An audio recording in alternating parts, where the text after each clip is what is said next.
Meantime, a historic moment in our nation's capital. President Biden and Vice President Harris signed a bill making Juneteenth a federal holiday. The law goes into effect right away. Right away. The day celebrates the end of slavery in the U.S. It is described by the National Museum of African American History and Culture as our nation's second Independence Day. Crown 4's Haaziq Madyun takes us inside the history of the day and shows us how it's now connected to the ongoing fight for social justice. The Emancipation Proclamation. With a stroke of a pen, President Abraham Lincoln declared that all slaves are free. It was January 1863. Unfortunately, black slaves out west in Galveston, Texas, didn't get word of it until Union troops delivered the message over 2 years later.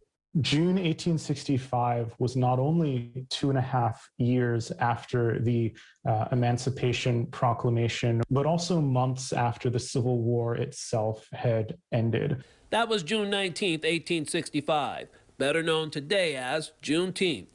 UC Davis Associate Professor of History Justin Leroy explains why it was a relatively short-lived cause for celebration for the freed slaves. By the 1870s, white supremacists had retaken the governments of the South. And in the context of that violence, these celebrations stopped. Civil rights workers reached the end of the bridge where the cordon of troopers stand. It was 100 years later, during the 1960s Black Power and Civil Rights movements, when Juneteenth would be celebrated once again. A reminder of how the metaphor of emancipation has resonated across the centuries for all different types of Black freedom struggles.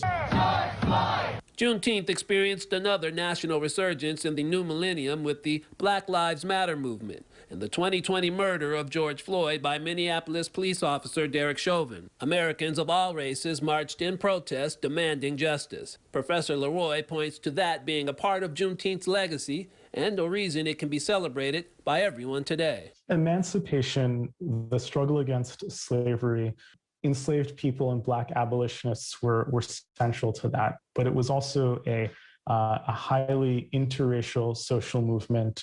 It was a social movement in which women were heavily involved and led directly to women's rights movements. And so in that sense, emancipation and Juneteenth is for everyone. To learn more about Juneteenth, this weekend, the nation's oldest civil rights organization, the NAACP, will be hosting a VIP lawn party in Oakland at Laney College, Saturday from 10 a.m. to 3 p.m. Admission is $10. There will be food, music, and education. We've been here as the NAACP for 112 years. We do not want to be here another 112 years fighting for the same thing. So we hope that hopefully by bringing people together, making people aware of the condition, how they got to where they are, will give rise to a change. That's what we're hoping for. Haaziq Madyun, Crown 4 News.